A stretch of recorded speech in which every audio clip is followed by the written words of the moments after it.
Hola, Alberto.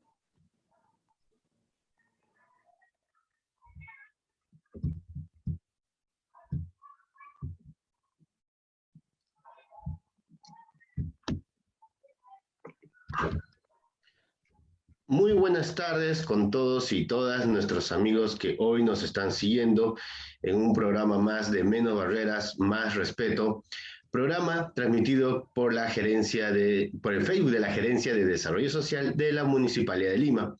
Hoy estaremos hablando sobre cómo afrontar, cómo desarrollar la resiliencia ante ante diversos retos, pero enfocado en las personas con discapacidad. Para ello nos acompaña el licenciado psicólogo Noé Álvarez Torres, representante del Colegio de Psicólogos de Lima y Callao. Muy buenas tardes, licenciado Noé. Muy buenas tardes, gracias por la invitación en este espacio muy oportuno que realiza la Municipalidad de Lima. Claro que sí. Bueno, primero un gusto en poder tenerlo y nos gustaría poder empezar con una pregunta. ¿Qué es la resiliencia? Bueno, la resiliencia es, en palabras, digamos, cortas y sencillas para que todo el público que nos está sintonizando entienda, es esa capacidad que tiene toda persona para poder sobreponerse ante cualquier adversidad. Algo más, la resiliencia es una de las habilidades socioafectivas que el ser humano puede desarrollar. Si bien es cierto, hay muchos que vienen con determinadas características o digamos con alguna predisposición para poder afrontar de una manera mucho más exitosa estas dificultades que la vida nos pone en diferentes escenarios, no solamente en el tema de salud, en el tema del trabajo, en el tema de la educación, en el tema de las relaciones interpersonales o de pareja. Es decir, la resiliencia es una habilidad socioafectiva que en realidad todos, de alguna u otra manera, debiéramos desarrollarlo en una medida, digamos, aceptable para poder afrontar cualquier dificultad que la vida nos ponga más adelante.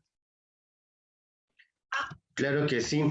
Y en ese aspecto, podemos hablar hoy en día que vamos a empezar una nueva etapa de reactivación, donde muchos niños van a empezar a ir a los colegios y también los niños con discapacidad. ¿Cómo podemos hablar de niños resilientes ante esta coyuntura que se está viviendo todavía de pandemia?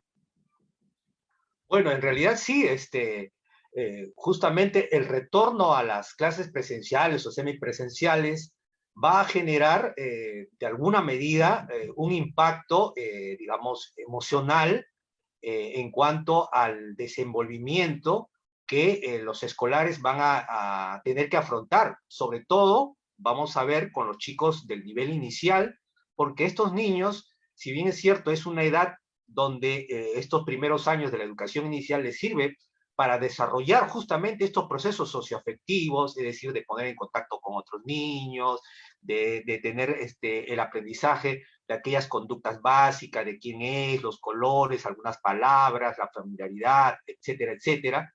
Estos casi 2 años que ellos están ausentes ante este desarrollo va a implicar de que su desenvolvimiento ante esta situación de entrar ya en contacto y no haber tenido este aprendizaje o este entrenamiento, le genere obstáculos, le genere algunas barreras y que el niño seguramente va a sentir al no poder tener un desempeño como se le espera y por lo tanto esto puede también traer como consecuencia dificultades en su proceso de aprendizaje.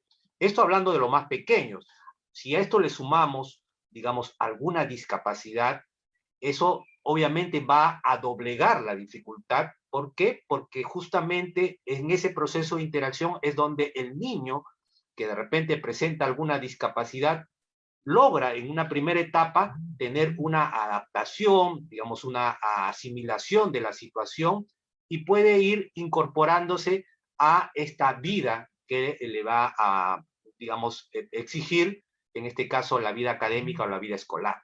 Con los niños de primaria, digamos que ya estamos entrando en niños de mayores de 6 hasta los 10, 12 años, que es donde culmina la primaria, estos niños básicamente van a tener que encontrarse con esta dificultad, puesto que los que pasaban del inicial a primaria no han tenido este proceso de acondicionamiento. Y los que terminan, es decir, del último grado, del sexto para la secundaria, también van a encontrar una barrera muy grande en este aspecto, no solamente de parte de lo que tenga que ver con el desarrollo socioemocional, sino que también recordemos de que esta edad está habiendo un cambio de estado evolutivo, es decir, está pasando de la pubertad a la adolescencia. Y esto genera también algunas exigencias que el niño, al pasar de niño a adolescente, va a ir encontrando, y que justamente este proceso de aislamiento, de confinamiento que pueda haber tenido, le va a generar, digamos, estas dificultades. Y ahora, ¿cómo es que ellos van a poder sobreponerse para esta exigencia que demanda, digamos, la vida de la educación secundaria?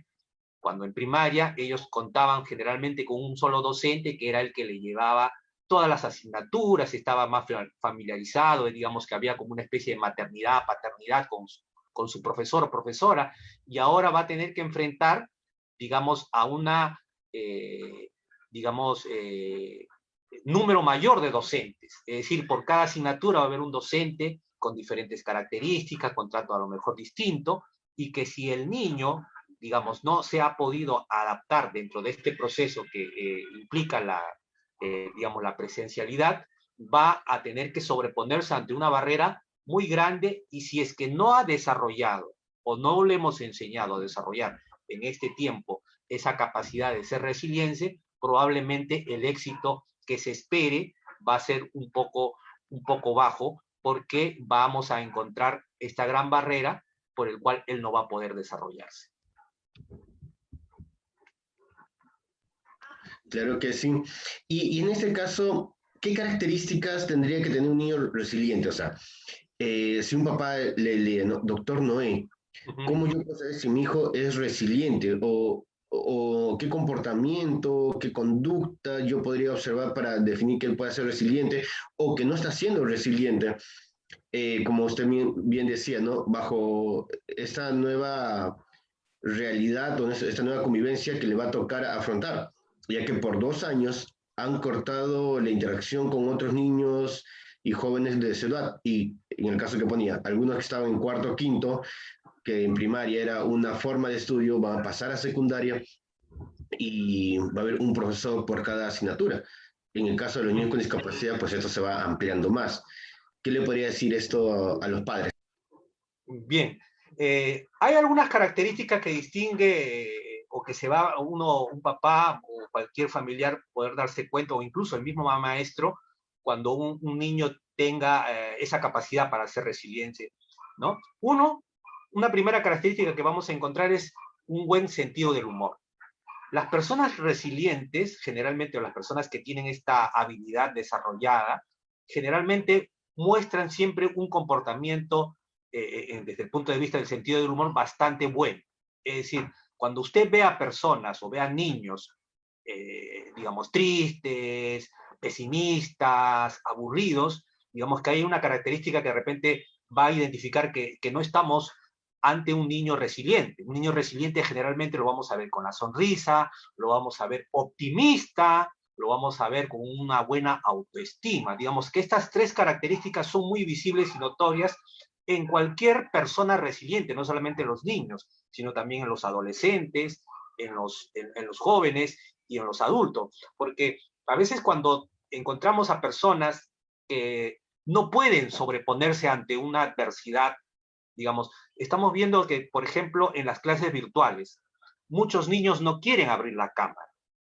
¿Y por qué no quieren abrir la cámara? Porque hay ese temor de tener un bajo nivel de desenvolvimiento, porque la cámara implica un dominio escénico de tu cuerpo, del manejo de tu lenguaje no verbal, y lo cual es incluso toda una especialización. Por eso es que existe esta carrera de ciencia de la comunicación, donde las personas que están frente a una cámara saben expresar, saben transmitir y por el cual la otra persona le entiende. Entonces, hoy a un niño se le ha exigido que tenga un desenvolvimiento de esa naturaleza. Y por lo tanto, el niño, ante esa dificultad de no poder expresarse de una manera adecuada, de no poder mostrarse frente a la cámara de una manera apropiada, entonces opta por no encender la cámara, y no solamente no enciende la cámara, sino que también no participa dentro de estas actividades virtuales o dentro de las clases virtuales. Entonces, el sentido del humor es una de las características por las cuales las personas que son resilientes tienden a no estar molestos. La vida puede ser muy difícil, podemos encontrar muchas dificultades, pero el optimismo, que es otra característica también de la persona resiliente, en este caso el niño resiliente, cuando está frente a la cámara en sus clases virtuales, el niño participa, independientemente de que la pregunta o la respuesta que él dé no sea la correcta, sino que lo que nosotros valoramos es su actitud, es decir, ese optimismo. A veces la maestra pregunta, a ver, ¿qué opinan chicos de la huelga, por decirlo? ¿O qué opinan ustedes de la pandemia ahora que ya ha disminuido? Entonces, el niño dice, sí, señorita, lo que pasa es que sí, la gente se está vacunando. Entonces, esa participación, ese optimismo para decir las cosas, hace notar que hay una habilidad que se ha ido forjando, que se ha ido desarrollando y que se muestra frente a, en este caso, ante una conversación, o cuando usted por ahí nota y ve que los niños están jugando y algunos niños solamente están observando de manera pasiva y no quieren participar. ¿Por qué? Porque hay uno, el temor, hay el miedo, u otro también porque hay un bajo nivel de autoestima en el cual el niño se considera que a lo mejor va a ser rechazado, no va a ser incluido, y son factores que uno puede notar. Entonces, yo creo que cualquier papá, cualquier persona puede distinguir estas tres características, y si vemos que estas características se dan, entonces estamos hablando que esa persona está en una buena capacidad de poder tener esta actitud resiliente ante cualquier adversidad o dificultad que la vida nos pone. La vida nos pone retos todos los días. Y por eso que decimos que es una habilidad socioemocional necesaria para la vida. Porque si uno no enseña a los niños a ser resilientes desde pequeños, es probable que en la edad adulta va a ser un poco difícil, y por eso que cuando vienen a terapia, las personas les cuesta trabajo aprender las técnicas, les cuesta trabajo asimilar la situación real que está atravesando, y muchos prefieren ya no venir. Y entonces en eso caen en un problema de depresión, y usted sabe, la depresión en sus niveles extremos incluso puede llegar a causar hasta a extremos del suicidio. Entonces hemos visto muchos casos, incluso la televisión a cada rato, cuando vemos las noticias, vemos diferentes casos como las personas llegan a veces a la pérdida de la vida justamente por no haber sido lo suficientemente resilientes y sobreponerse ante una adversidad. Mencionó algo muy importante, que es que hay jóvenes, adultos, que quizás no han aprendido a manejar estas técnicas de la resiliencia. Hemos tocado a los niños, a los adolescentes. ¿Qué pasa con los jóvenes y jóvenes adultos que están entrando a una etapa universitaria? Sí, es cierto, ¿no? Como usted mencionaba, estamos en una clase virtual, lo pueden llevar mucho de una forma más relajada, porque están en su cuarto, pueden estar en su cama. Pero ¿qué pasa ahora que ya toca ir a los salones? ¿Y qué pasa con los jóvenes que han tenido pérdidas, ¿no? Un joven de 20, 21 años que por esta condición de pandemia ha tenido pérdidas, un joven con discapacidad, ¿cómo? Y que no ha conocido, digamos, que no conoce estas fortalezas de la resiliencia por diversos temas, ¿no? Se conoce que la discapacidad en nuestro país es uno de los signos de pobreza. Entonces, muy pocos o muy pocas personas con discapacidad han tenido acceso a un proceso de llevar terapia o soporte por un especialista, pero igual se han visto afectados en esta pandemia. ¿Qué recomendaciones podría dar a los jóvenes con discapacidad que quizás quieran conocer o quieran trabajar un poco más sobre su resiliencia? Bien, bueno, esta pregunta me obliga a hacer también un comentario previo antes de responder. Eh, La adolescencia tiene pues algunas características muy particulares. Es un periodo de cambios, es un periodo incluso de transiciones, de muchos aspectos en diferentes, digamos, aspectos generales de la vida, no solamente desde el punto de vista del desarrollo físico, motor, sino que también desde el punto de vista del desarrollo emocional, afectivo. Entendamos de que esta es una etapa bastante crucial cuando el adolescente no ha tenido ese soporte que justamente se le otorga cuando es niño. Y entonces la transición suele ser menos, digamos, riesgosa en el sentido de no asimilar muchas situaciones nuevas en este contexto. Ahora, para aquellos que de repente han tenido alguna dificultad por la pérdida de algún familiar, casi todos hemos perdido a alguien por esta pandemia, si no ha sido un pariente directo, un conocido, un amigo, etc. Y la resiliencia para salir digamos, de este aspecto, digamos, de la pandemia, o ser resiliente en estas épocas de pandemia, suele ser también incluso un poco más difícil y duro, porque esta pandemia no ha permitido, por ejemplo, para los que han perdido o hemos perdido un familiar, poder tener una tradicional, digamos, sepelio en el cual nosotros podíamos despedirnos de nuestro ser querido, acompañarlos, como se dice, hasta su última morada, enterrarlos, ¿no? Que era todo, a veces incluso hasta un desahogo, ¿no? Poder llorar frente a un ataúd, ¿no es cierto? Hacer su catarsis, hacer su desahogo emocional, que es parte de la naturaleza humana. La pandemia nos cortó esa posibilidad de poder desarrollarnos dentro de ese proceso de duelo normal. Y ahí hay una exigencia mayor para todos los que de repente queremos salir sobre esta situación y ser resilientes ante la pérdida de un ser querido. En el caso de un adolescente, ¿qué recomendaciones podríamos dar? ¿No? Uno, acá tendríamos que entrar primero a ver la etapa de la aceptación del duelo. O sea, reconocer, en primer lugar, de que hemos sufrido la pérdida de una persona. Físicamente la persona ya no está con nosotros. Y eso tenemos que entenderlo y que no estará nunca más con nosotros. Pero eso no implica de que quede para nosotros, digamos, las cosas buenas, las cosas positivas o el legado que nos puede haber dejado esta persona cuando estuvo con nosotros. Sus ejemplos, sus consejos, sus atenciones, sus cariños. Entonces, aceptar por un lado de que la persona ya no estará físicamente, pero que queda conmigo las cosas buenas que la persona me dio o pude compartir conmigo. Y que esto es parte de una etapa donde todos, absolutamente todos, vamos a tener que pasar. ¿Para qué? Para que esta situación de duelo pase por el otro periodo que significa la aceptación. Porque al inicio de la pérdida de alguien hay una negación, hay un rechazo. Nadie quiere aceptar que hemos perdido al ser querido. Y es por eso que estamos llorando, no queremos hablar con nadie. ¿Por qué? Porque negamos la situación. Entonces, primero lo que tenemos que hacer es aceptar la realidad. Aceptar que la persona ya no está con nosotros. Dos, también aceptar de que tenemos recuerdos que van a hacer que la persona siga viviendo de repente en nuestra mente, en nuestros sentimientos. Pero también pasar a la aceptación de que la vida continúa y que estamos nosotros hoy aquí y que de repente en memoria de ellos sigamos luchando por las cosas que perseguimos como objetivos o metas en la vida.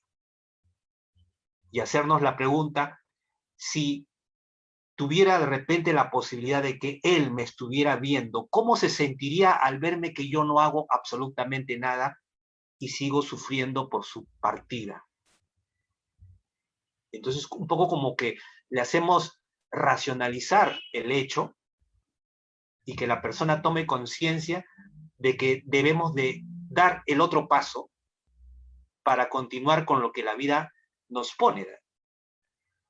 Y ahí, con el discurrir del tiempo, la persona va a ir desvaneciendo ese dolor porque ha aceptado la pérdida y puede continuar con los objetivos que le vienen. En el caso del adolescente o del joven, digamos que está en una etapa de culminar sus estudios secundarios, que tiene que hacer un proyecto de vida, la construcción de un proyecto de vida, porque seguramente él más adelante también formará una familia, tendrá que estudiar de repente alguna carrera, o tendrá algo que de repente tenga en mente planificar hacer él en el futuro. Y que la memoria de la pérdida de ese ser querido le tenga que estimular y más que detener o obstaculizar la búsqueda de ese fin o de esa meta a conseguir. Entonces, creo que por ahí está un poco el camino que no solamente los adolescentes, si bien es cierto, a los adolescentes tenemos que todavía tenerle un acompañamiento, ¿no es cierto? Por el mismo hecho de que ser menores y también porque de repente su capacidad misma de afrontamiento hasta estas situaciones para algunos puede ser muy difícil. Es cierto que también hay quienes tienen ya esta capacidad de resiliencia, digamos, innata, puedan sobrellevar de una manera, digamos, más fácil y poder continuar con esta situación que la vida nos está poniendo en el camino. Creo que por ahí está un poco la ruta o la recomendación que hay que hacer a los jóvenes y también a los adultos cuando se ha tenido esta situación de pandemia, porque como le vuelvo a repetir, quizás la pérdida de un familiar por este virus ha sido mucho más cruel que cualquier ser humano puede vivir ante una muerte, digamos, por otras circunstancias. Por lo mismo de que no hemos podido despedirnos de nuestros seres queridos, no hemos podido acompañarlos en ese momento, no hemos podido velarlos. Entonces son factores que hacen que la persona quizás se hunda más en el dolor y por ello también sea un poco más difícil poder afrontar esta situación, pero no por ello difícil ni mucho menos imposible, si es que por un lado se recurre también al apoyo profesional, porque si bien es cierto, esto de la resiliencia es una habilidad socioemocional, que si bien es cierto también en nuestro país no existe una política educativa de educación emocional, y es por eso que casi todos no nos sentimos preparados para afrontar situaciones difíciles como desastre, como pandemias, como guerras, etcétera, etcétera. Hay hechos que marcan la historia de un ser humano y justamente implica el desarrollo y el aprendizaje de esta habilidad, porque es una habilidad que el ser humano puede desarrollar y que no nos enseñan en las escuelas, no nos enseñan, nosotros los llevamos de repente como psicólogos como un proceso de formación, de especialización, pero en la vida, digamos, escolar, a nadie más que de repente por ahí una charlita, pero no nos enseñan, digamos, a desarrollar estas habilidades que son fundamentales para la vida. Claro que sí, doctor, y qué importante, ¿no? Tengo entendido que un duelo no solamente tan, bueno, si bien es cierto, cuando escuchamos la palabra duelo, se nos viene a la mente la pérdida de una persona, pero también en un momento escuchaba que un duelo es todo tipo de pérdida, pérdida de una forma, de un estilo de vida, pérdida de un trabajo, quizás de tu estabilidad económica. Esta pandemia, si bien es cierto, nos ha causado muchos tipos de pérdida y también cada persona, como usted decía, tiene una forma de afrontar su propio duelo, independientemente del tipo de duelo que pueda estar viviendo. Pero ahí me viene una pregunta. Hemos hablado sobre la persona, sobre el niño, sobre el individuo como tal. ¿Y la familia? ¿Qué sucede cuando en una casa, digamos, puede ser que el hijo sea muy resiliente, quiera ponerle buen ánimo a la vida, ¿no? Decirle, papá, mamá, sí podemos, pero cuando el papá perdió el trabajo, la mamá eh, perdió un familiar, el hermano tuvo que dejar de estudiar. ¿Cómo trabajar la resiliencia en familia? ¿Esto tiene que ser de forma individual o también se puede trabajar de forma grupal? Bien, la forma de, digamos que cuando uno va a consulta, existe lo que se llama la terapia familiar, ¿no? O la terapia de familia. Y también existe la terapia individual o la terapia de pareja. Para afrontar el tema de la resiliencia en la familia, evidentemente tendría que haber una terapia grupal de familia, donde todos los elementos, todos los integrantes de la familia puedan participar, o en todo caso, uno de los miembros haya sido, digamos, entrenado desde el punto de vista resiliente y él pueda hacer, digamos, la multiplicación o el efecto, digamos, multiplicador en el hogar, y él pueda conducir a cómo la familia pueda sobrellevarse ante estas situaciones.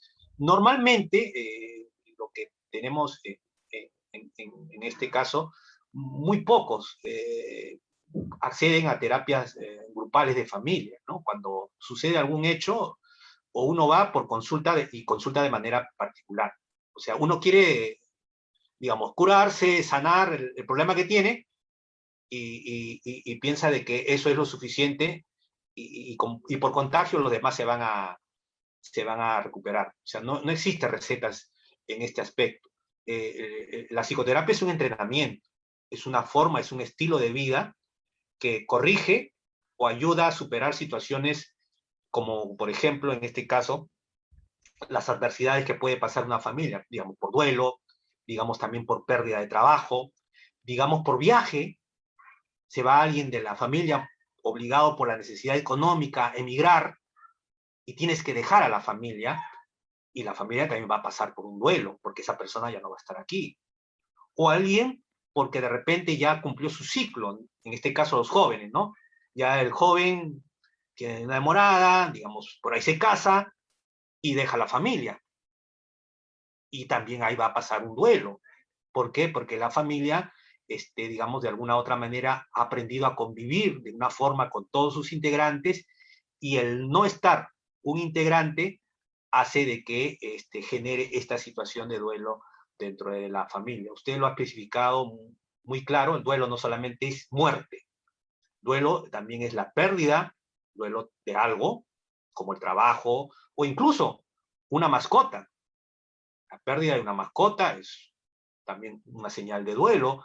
Incluso cuando nos roban una bicicleta o algo que de repente para nosotros tiene un significado muy grande, también es un duelo.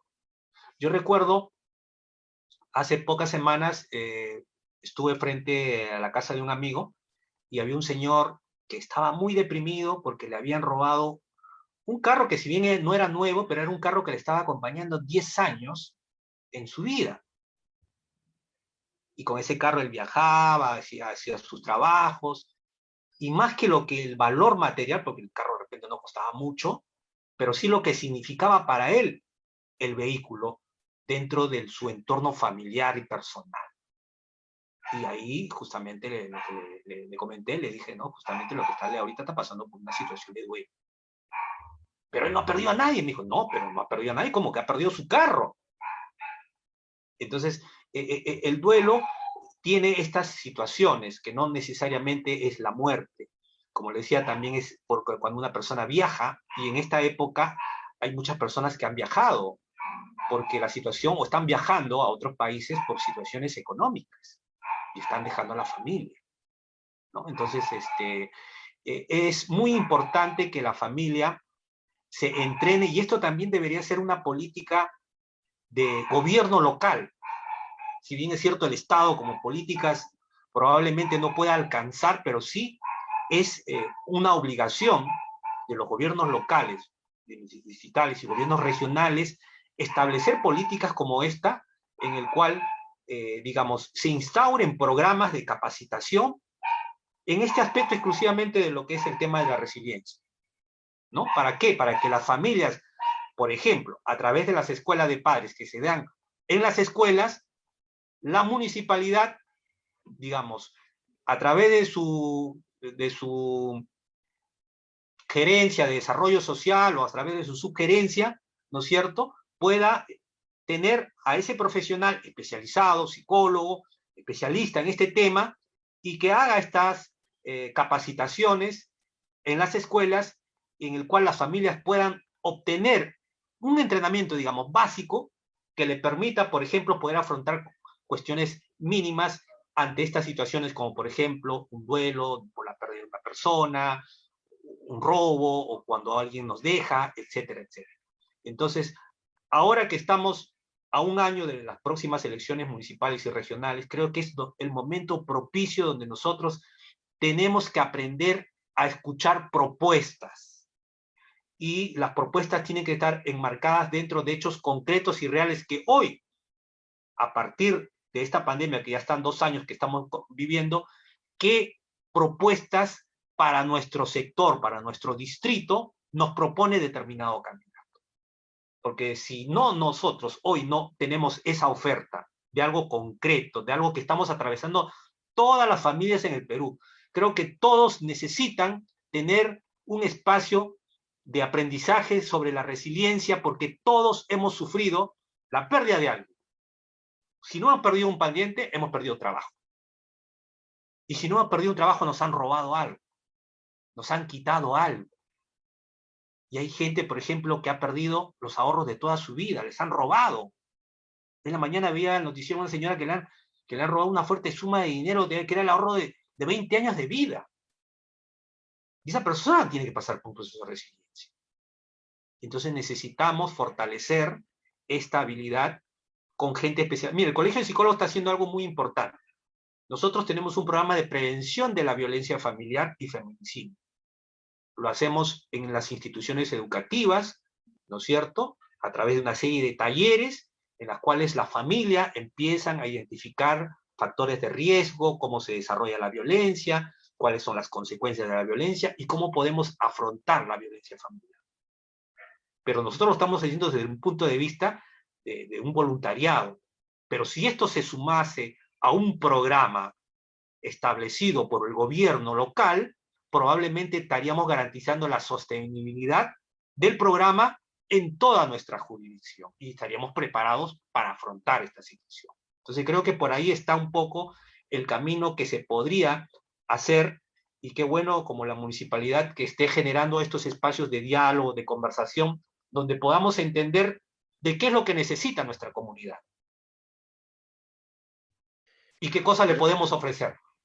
Exactamente, ¿no? Lo que hoy está necesitando, ya que la salud mental es tan igual importante que la salud física, así como nos cuidamos de prevenir de la diabetes, la hipertensión, de cualquier enfermedad crónica no transmisible, igual la importancia de la salud mental. Y en ese sentido, doctor Noé, ¿cuáles son las bondades, sí, o vamos a decir, los beneficios que tendría ser resiliente? Bien, ¿cuáles son las ventajas y los beneficios de ser resiliente? Bien, una primera ventaja que toda persona que desarrolla esta habilidad, ojo, acá no se trata de quién quiere ser resiliente, ¿no?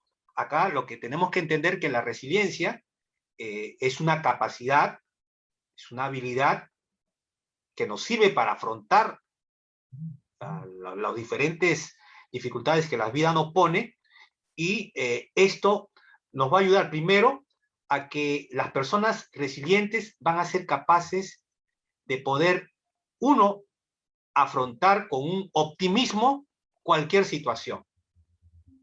Es decir, una persona resiliente, la ventaja de ser resiliente es que va a afrontar cual fuera la situación con mucho optimismo, porque el optimismo es una característica que nos empuja, que nos motiva a realizar la conducta.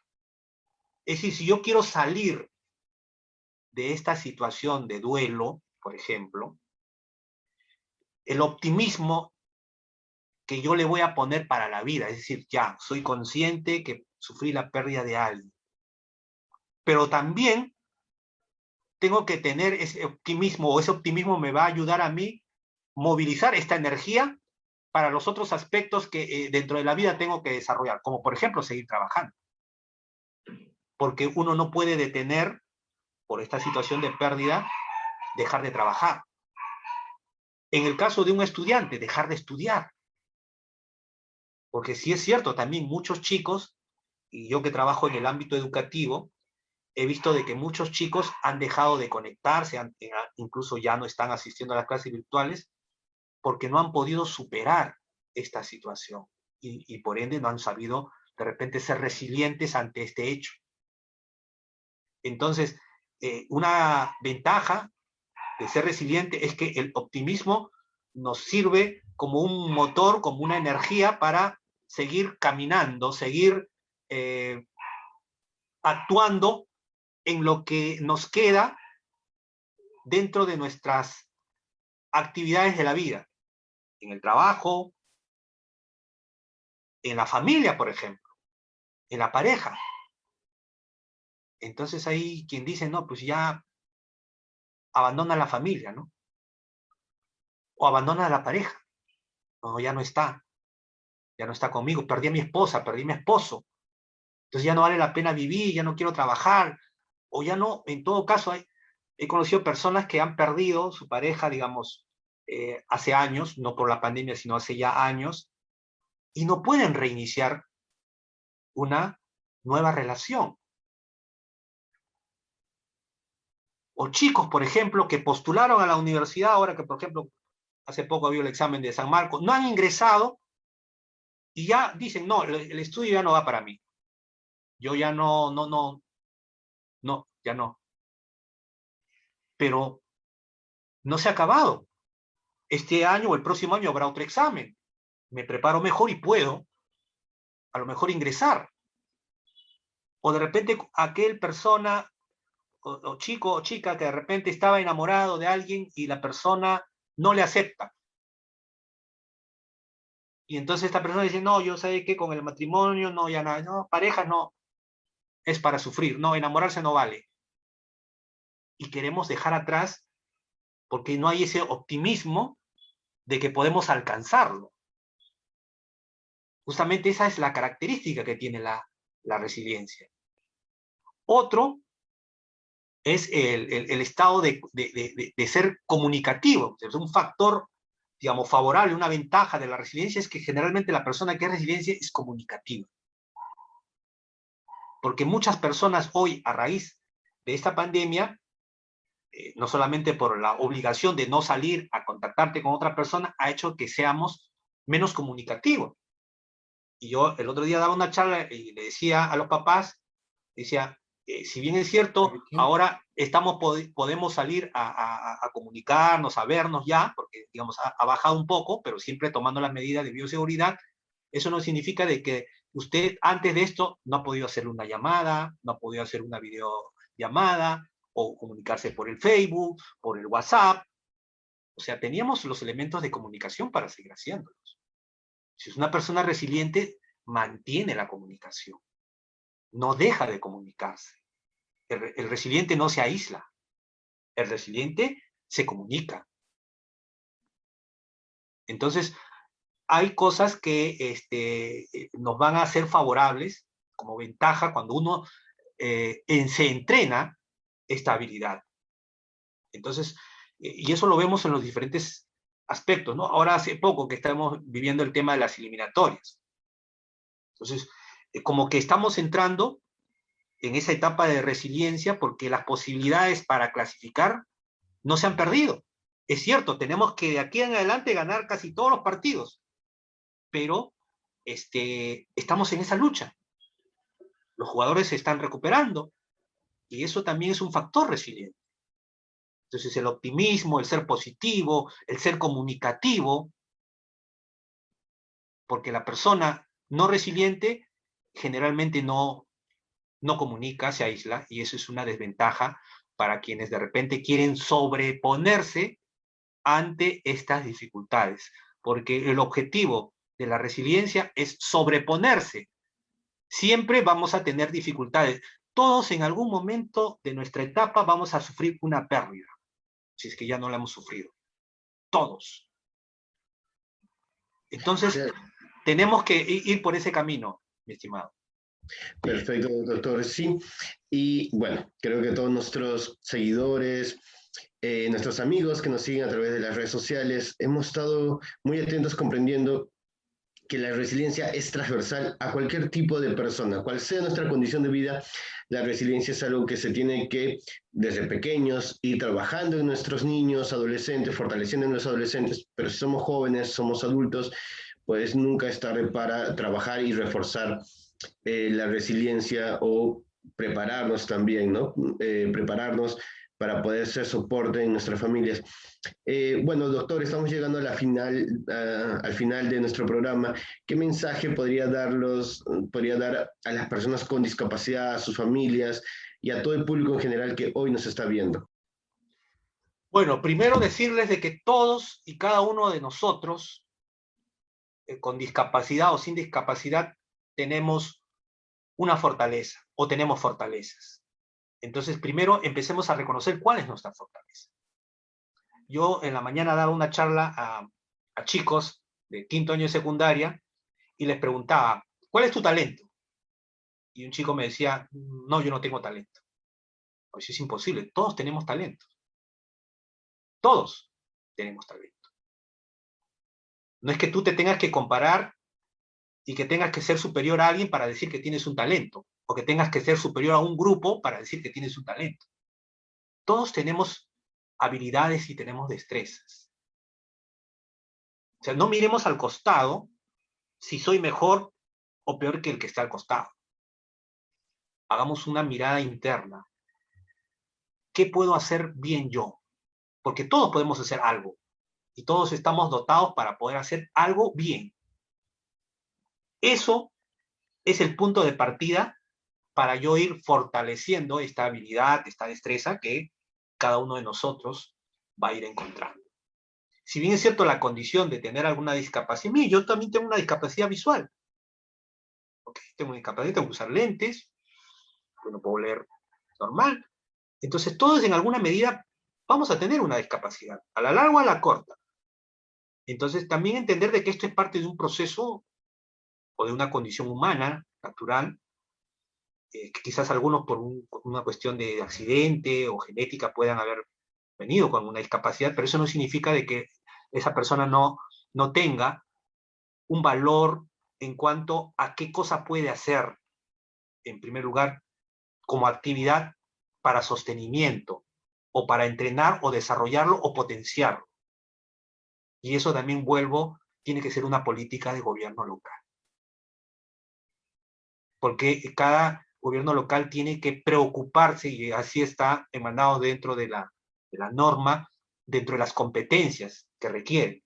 Entonces, una persona discapacitada tiene que entender de que, a pesar de contar con una discapacidad, también encierra dentro de él un potencial para desarrollar, para explotar. Y ejemplos podríamos enumerar a muchos que hemos encontrado. Personas con discapacidad, por ejemplo, yo conocí hace unos años a un tal Llerena, hombre con discapacidad visual, que había hecho libros. Una vez lo vi en el Colegio de Abogados presentando un libro. ¿Y cuántos que de repente tenemos esa oportunidad de ver y no podemos hacer un libro?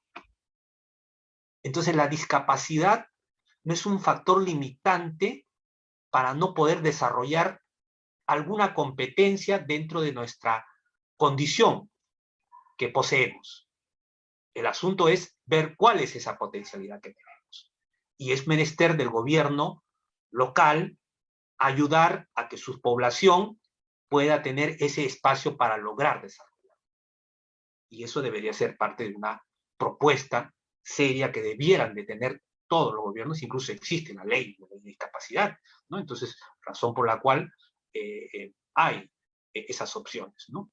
Lo otro también es que miremos el tema del emprendimiento como un factor, digamos, opcional para que la persona con discapacidad pueda generar esa posibilidad de generar emprendimiento dentro de su espacio que de repente le limita la misma discapacidad, con beneficios que de repente el municipio podría dar a estas personas en esa condición. Entonces, creo que el ser discapacitado no es sinónimo de incapacidad.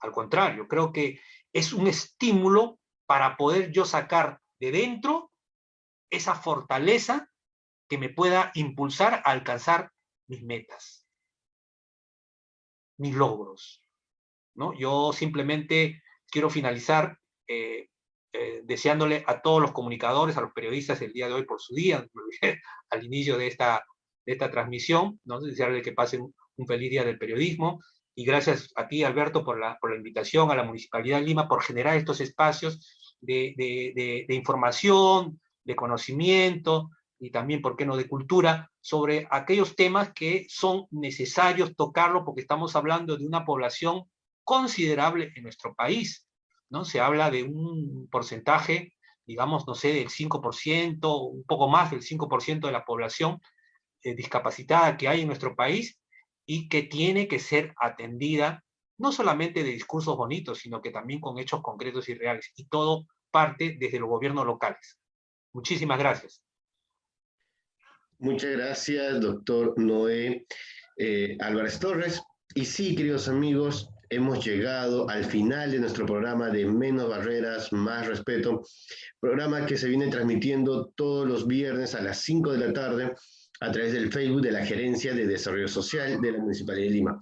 Agradecemos a Josué, nuestro intérprete de lengua de señas, que nos viene acompañando cada día, y a la señorita Yulisa, quien ha estado en los controles. Nuevamente les agradecemos por su compañía y nos vemos la próxima semana en un nuevo capítulo.